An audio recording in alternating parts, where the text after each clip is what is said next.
Welcome to the Retro Junkion. Hey guys, I just wanted to put a little opening to this video just to tell you what's going on exactly here. This video was initially supposed to be a repair attempt on a Wells Gardner D9200 arcade chassis. So I was recapping both of the boards. I had done a tube swap on it, and the horizontal deflection was partially collapsed. But recapping didn't fix it, and then I measured it again, and I must have taken bad measurements the first time. The yoke on the D9200 and on the tube that I swapped in, they were just totally different. The D9200's yoke is 0.24 ohms horizontal, and I think it's 2.4 ohms vertical. Very low resistance for what is quote unquote normal. But anyway, so I'm editing the video around just to basically make it kind of like a soldering tutorial, or just a recapping video of sorts. I didn't want to waste the footage. Also, I'm only going to put in the first like half of what I filmed, because it would have ended up being like an hour and a half long, and I'm sitting here editing and it's not done yet, but it's somewhere around like 45 minutes or so, which is a pretty long video anyway. But I hope you enjoy it. Regardless, like I said, the recapping didn't fix the problem, but that's for good reason, because those yokes were incompatible. As far as that project goes, I put I swapped yokes onto a different monitor, and I'm working on that right now. I have it. I have the static convergence working well, but the dynamic convergence, I can't get it to line up. So I'm going to keep messing with that, and that may show up in a video later on. But I hope you enjoy this, and if you have any questions or comments, put them down below. And then also, if anybody does want to see the rest of this footage, just put it in a comment, and then maybe I can edit it and throw it in a different video, just the rest of it. But it's recapping. There's 1,000 videos out there doing it, so I don't think you're missing much. But I figured you could see some of my techniques for desoldering and soldering. Anyway, I hope you enjoy. Here we are. This is the neck board right here. I replaced all the caps that I already had on hand already, which for the neck board was most of them, but I still have a few to do. What I like to do with a situation where I've got a bunch of caps to replace is I'll go through and identify all of the same type first, and usually just put a little mark on them. Then I can go through with the desoldering gun and take them out. In this case, there's only 2 of those, here and then over here. And then the only other one I have left to do is this guy. The rest of these have already been done. But let me get these out and then move on to the bigger board. Okay. I'm using a Weller desoldering station, WM or WR3M. And then, okay. So the first one is right here. These ones on this particular board are not bent too bad. I always put a little bit of solder on there underneath of the iron to basically fill in the gap next to the pin and over the through hole. And then I just cleaned that desoldering iron, so it's working pretty well. Now, I'm not pulling on the pads, it's free. It's just they're glued in on the top side. You can see that here. I got this glue there, so I'm just ripping them off once I got them desoldered. Alright, so the next one is here. Here. Let me get that guy off of here. These are, let's see what we got. 10 microfarad, 250 volts. Alright, so just put that on there. I run at high heat, so I have my desoldering iron set to 750. And I use what would normally be considered a surface mount soldering iron to do pretty much all my soldering now. I have a normal through hole soldering iron, of course. It goes with the WR3M, but I don't know, just from doing this forever and switching back and forth, I did more surface mount soldering than I did through hole towards the end. So I just got a wider chisel tip for my surface mount iron, and I run it at 800 degrees, the surface mount iron. So just high temperature, and then you know, don't dwell too long, basically, because especially on a board like this, these boards are like as cheaply made as you could possibly be. I mean, I guess you could get cheaper like they did with the old TVs, where it was just like jumpers instead of traces. But this is a single-sided board, so the through holes on this are, you know, they're only glued onto the one side. So if you dwell too long on high heat, you will start to mess these up. Now, in this case, these are two pretty big pads here because they're connected to this ground plane and then this just larger trace right here. But on if you're dealing with something like you know, like these guys here, this little fella, it would be easy to lift these guys if you dwelt for too long with too high a heat. These are polarized, so you want to make sure and put them in the right direction or they'll explode, and you don't want to do that. In this case, you see this black line or this black semicircle here. You can't see all of it because of the glue, but that's the negative marker. So just slip them in there, and I usually I'll go ahead and bend out the pins, because like I said, I try to do these like, you know, I try to do one entire set at a time. I'll just take these and pull them out really hard until they're locked in. That way I can not have to flip the board over and over and over and over. This one right here, the glue's kind of in the way. I'm just going to hack it off here, or at least some of it. Alright, that'll work. Okay, and again, you pay attention, there's the line, the negative marker. Throw that guy in there, lock it in, and solder. And you'll see my very, very small soldering iron here in a second. This guy, they both, this desoldering gun and the my soldering iron, this one and my other one, they all plug into the WR3M soldering station. They can be set individually and all that. And again, I have this set to 800 degrees, which is actually, I think it goes to 850, but I don't remember. It might be 800, but it might be the max. But you know, you guys have probably seen this stuff before, but you know, nothing magical about it. Just put that on there. Now, what I like to do, I got this from my high school electronics instructor, is I'll touch the iron on there and then touch the solder to the iron and to the pin. So basically they're both hitting at the same time, but then I'll solder the rest of it by touching the pad or the pin, not the iron. And the idea there is that if you do that, then your joint can't be cold, because you're making sure that the pad is hot enough to melt the solder, basically, not just melting the iron or using the iron to melt the solder right onto the pad, but using the pad itself to melt the solder. Then you know that it's not cold, and it won't be cold. These old boards, they have a lot of these arcade boards in particular have a lot of cold solder joint type issues from what I've seen.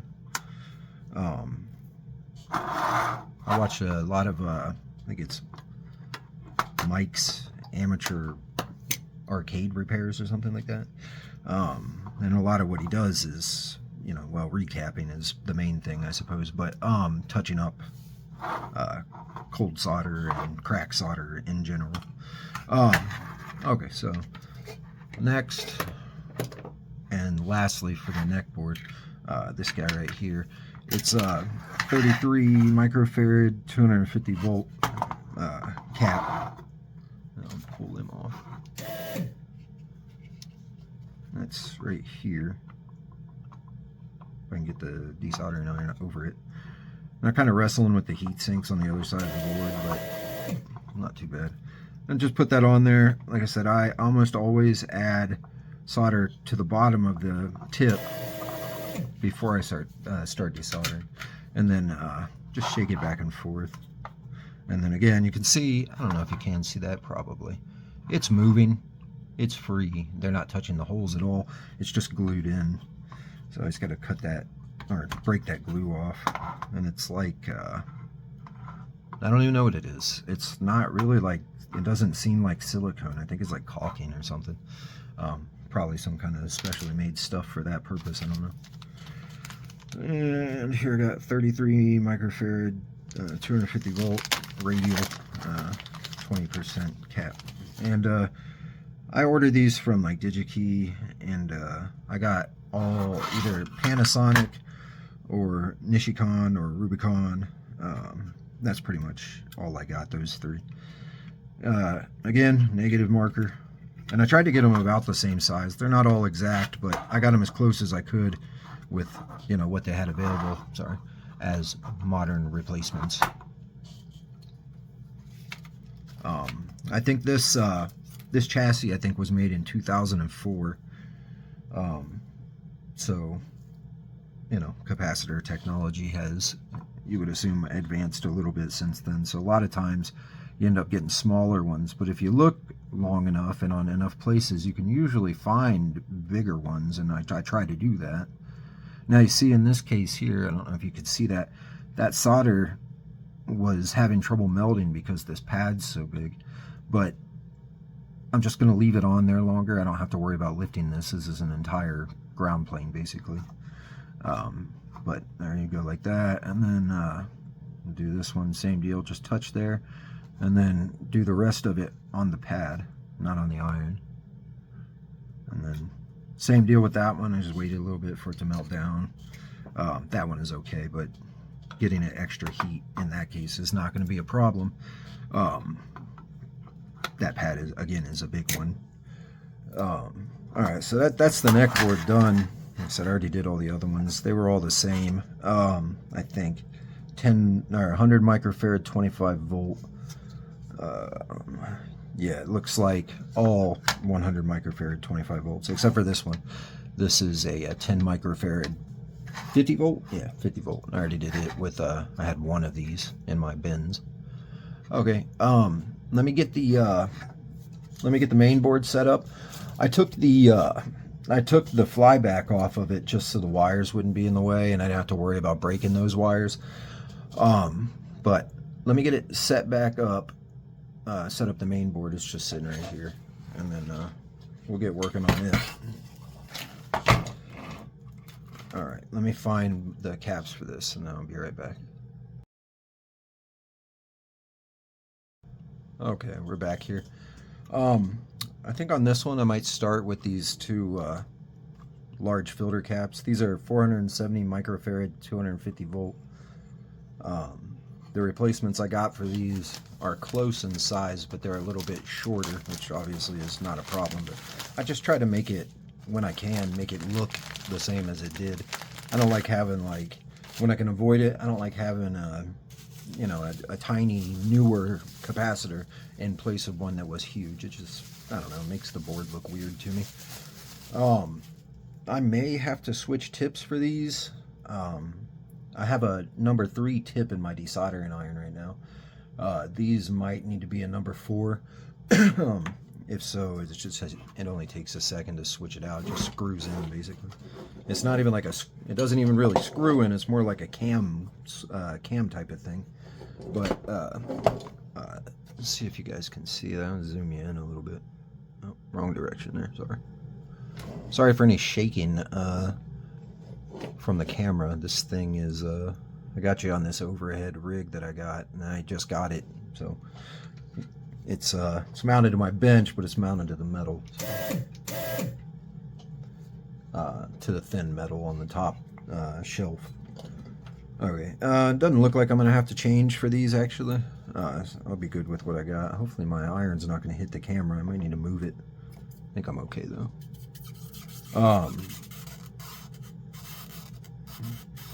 Well, no, I think it is hitting actually. Yeah, it's, let me see here. Yeah, it's bottoming out before it gets to the bottom. So I'm gonna swap it real quick with the number 4 so I can more easily desolder those. Okay. There's the number 3 out, and then I grab the number 4 here.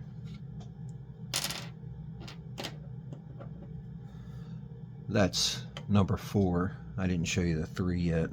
If I remember, I'll show you in a bit. But I don't know if it's millimeters, excuse me, that those numbers represent. I'm not sure, but nonetheless, I've never used any bigger than a 4. I don't know if they make any bigger than a 4. They do make smaller than 3. I don't know if they make a 1, but I've used 2s before. They're nice for certain things. The number 2, they can get like better suction on a smaller pen. But for the most part, 3 is pretty good for everything that's not, you know, huge. And then 4 works for the rest of it, more or less. Unless you get into like relays, you know, large relays, stuff like that. But in that case, use solder wick or whatever if you don't have a tip that big. But same deal with these. I've touched these up, so these have new flux on them, but I just put a little bit on there, shake, and, you know, pull the trigger. This W3, what is it? WR3M, sorry. It works really well. I've been using this style, excuse me, this style of desoldering iron or solder station for like, I don't know, basically my whole career. We've always had them. They work great. They're nice. Same deal. I don't know if you can see that, but it's free. They're moving around. They're just glued in. Then break the glue off, and then set those guys aside. Same with this one. And just reach underneath, and then I'll just make sure it's moving, and it is. So same deal. Just need to break the glue if I can. Some of these have a lot of glue on them. Not as much these guys. I'll flip it over here. It's just a little tiny tack there, but it does hold it on pretty well. A lot of times it rips the plastic on the capacitor before it actually lets go. But here's your replacements and the size difference. The replacements I got are I think these were 20 by 40, and then these are 20 by 32, I think. So just a little bit different in size, but shouldn't look too bad. Same markings. You got the large, the thicker line is your negative. Now, if you put these guys in backwards, they will blow up. It'd be a pretty spectacular fireworks show. It'd be cardboard and disgusting, fish-smelling electrolyte all over the place. I don't know if I'm gonna force you guys to watch this whole every one of the capacitors. I might just I might only do a few and then shut it off, or I might do them all and just do some kind of time lapse or something. I'm not sure. If you guys have any preference, please leave it in the comments. That way if I make another video like this, I'll know which one you would like better. Okay, so in this case, the surface mount iron would work here, but I'd have to leave it on there for a while to heat these up, especially because not only are these pads and their respective trace is big, but also the capacitor is big. So it's going to pull a lot of heat. So what I do in that case is just use the iron, the desoldering iron, sorry, and solder with it. And believe it or not, that works. It can do the other thing too. Let's put it on there, same deal. Start it off by touching the iron. get it flowing, get heat going between the two, and then finish it by touching the pad. And it does a pretty good job, even though it's not, you know, it's not his design purpose, but it works well for this bigger stuff where the little iron was going to struggle. You get it going, and then just fill in the gap with solder. Alright, so there's the big ones done. Okay, let's see what ones I got next. Well, let me look. I got them all in a pile here. Let's see, 4.7 microfarad, 20%, 50 volts. Okay, so it's 4.7. Now I bought extras. All right, 1 second. Let me grab my paper. I wrote down how much of each one I actually need. That way I'm not looking around for something that's not there. Let's see. 4.7 at 50 volts. Yeah, 4.7 at 50 volts. And I only need one of these guys, actually. So the problem is to find it now. The same paper, I got a list of capacitors online from a forum or something for the D9200, but there's like 4 different models of it. I'm not positive, but there's more than one anyway. And because of that, like the capacitor list that I got from that forum, it had a couple that were wrong in this board, where they might have had 100 and this board had like a, you know, a 370 or 390, I guess. Some of the ones over in this section especially, they were different than what was listed on this, well, than what was on this list. Now, okay, so here's, this one's actually a little bit interesting, being our first one. This is one that's on the list, 4.7 microfarad 50 volt. It's C402, and I didn't see this guy. So I ordered it anyway, just in case I missed it. But I didn't see this one on the board anywhere. So you have here like C409, this is C411, C409, C411, and then they got C408, not positive, kind of hard to see, but yeah, I didn't see C402. I didn't see C402. So I will skip this one for now. What I'm hoping with this one in particular, I think there was only 1 or 2 that were on this list that I didn't see. There were a few that were different than what the list said, but I'll hang on for these, and then when I'm done, if there's any left that are still here, then if there's any old ones still left on the board, then I'll know that that's one of the missing ones. 470 at 50 volts. Yeah, so this is one of those, it's smaller. The new one is smaller than the original. Okay, so it's up front there. Let's see, C827 is right here. It's kind of nice that these guys marked both sides of the board. Definitely not used to that at all. I gotta switch back to, I don't think there's any left that I'll need a number 4 for, so I'm gonna put the 3 on here, back on here. Let me see here. There's the number 3. It's got a little bit of solder in the end of it, but and this 3 is actually well used. They're a little bit smaller than that even, but they get reamed out over time. And it just twists in and cam locks, kind of. Alright, let's see if I can get a hold of that and twist.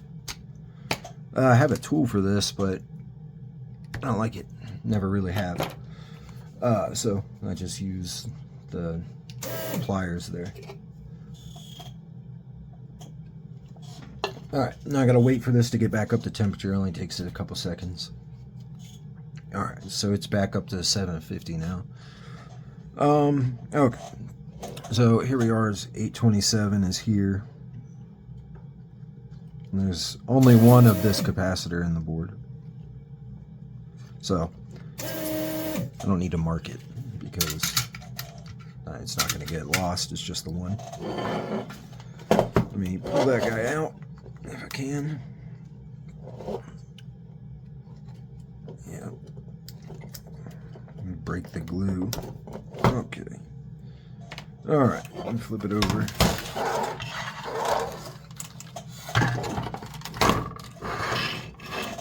It's here. Okay, let me pull one out.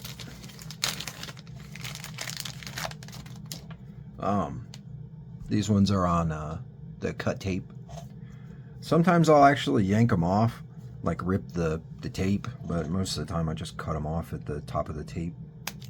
Guess it depends on how short they left the leads, basically.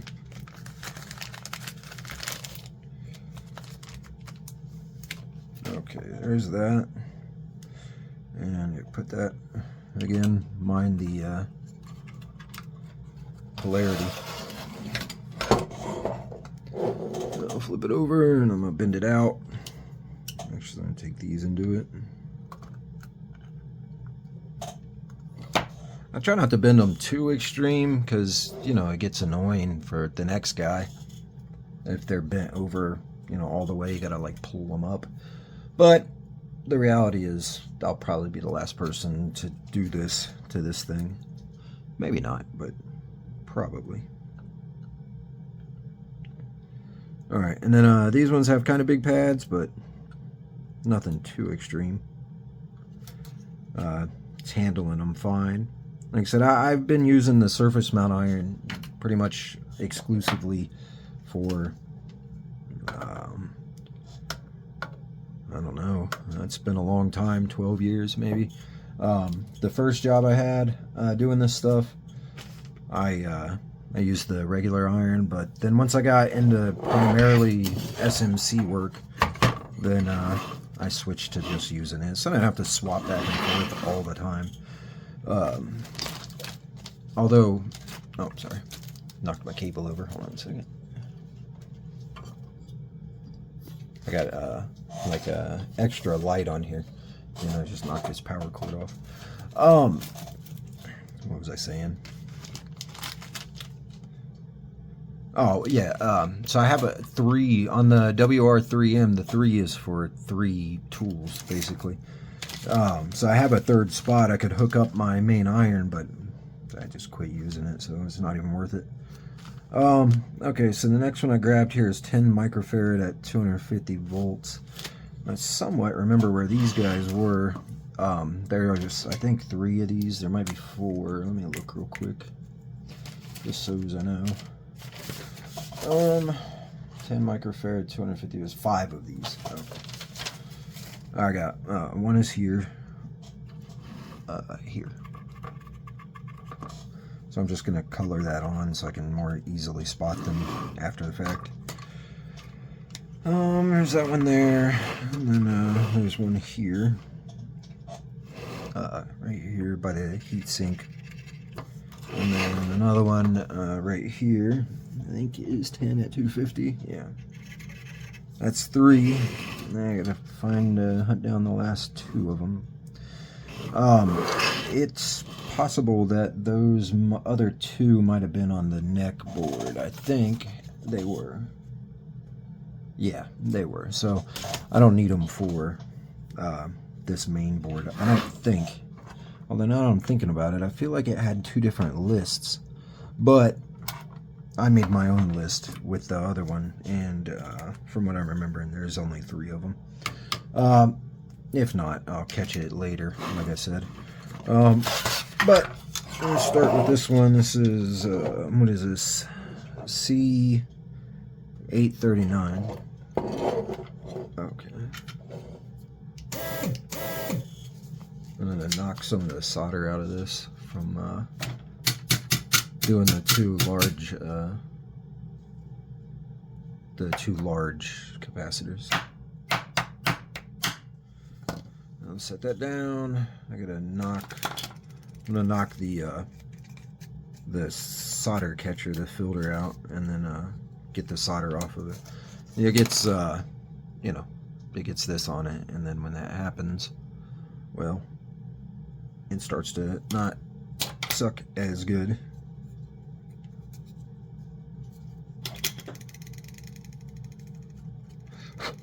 Okay.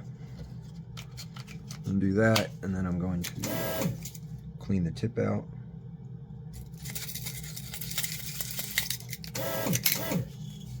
Okay. Alright. So, where were we here? This is... Get another look at it. There it is. Okay. C839, I believe. Yeah, I think that's what that says. It's, right here. No, sorry, right here.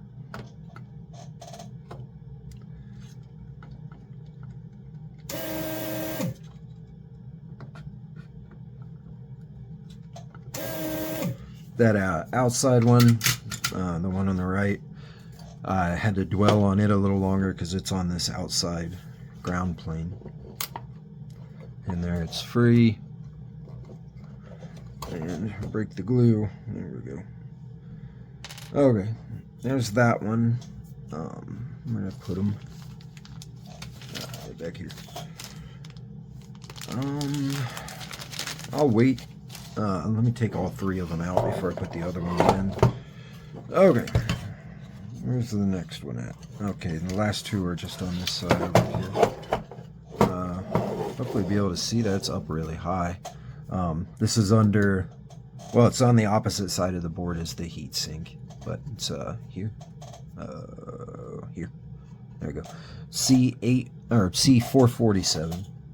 This one probably will actually bump the camera. I may have to move this out to do it. Let me see if I can get under here. Yeah, I think I can do it. It's pretty close, but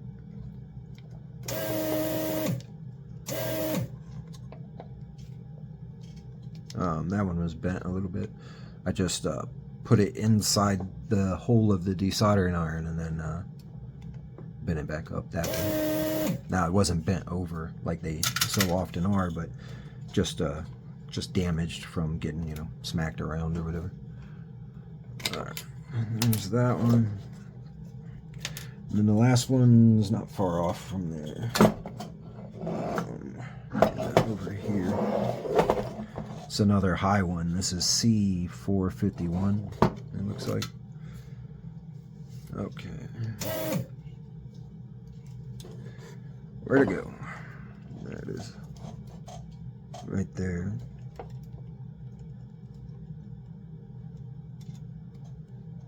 Come on. Alright. Got it. Cleared out pretty well.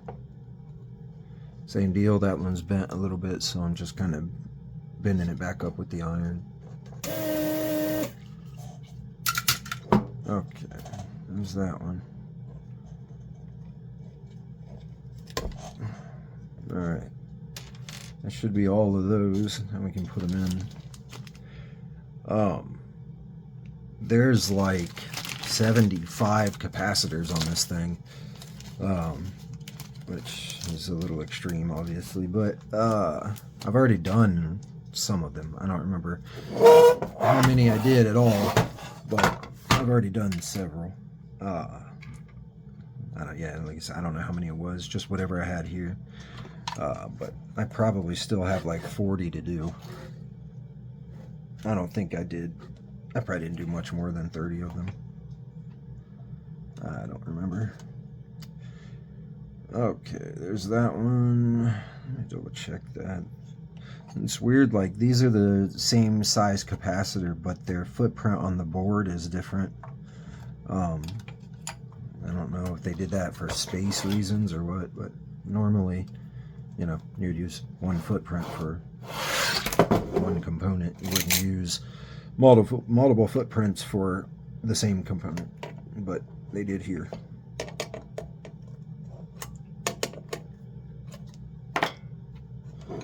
Alright, there's two of them, and then the last one I think is way over here.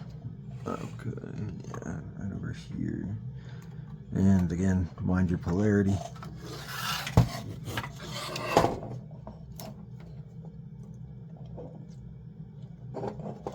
Okay.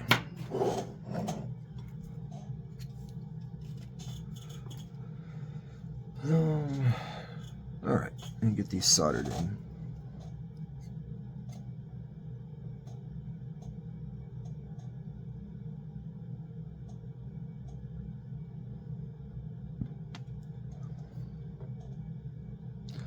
And then that one I'm just retouching. I didn't like the way it looked, like it wasn't hot enough. So I just put a little extra heat on it. Otherwise, they look all right. Don't know why I'm cutting this now. I should solder the other ones first, but it's a habit sometimes. Okay, we're back up to these. These are the high ones, but at least for soldering, I can leave it crooked for you guys to be able to see it. All right, let's see.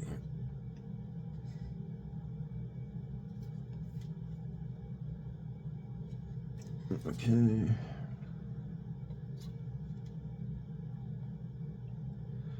This is another one that's got a huge plane on it, so it's a little rough on the little iron, but as you can see, it does it okay. And the other one's over here.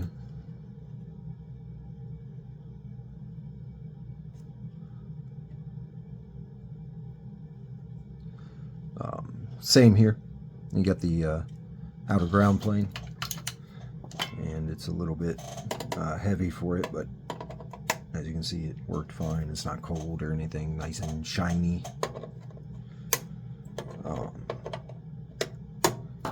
Alright.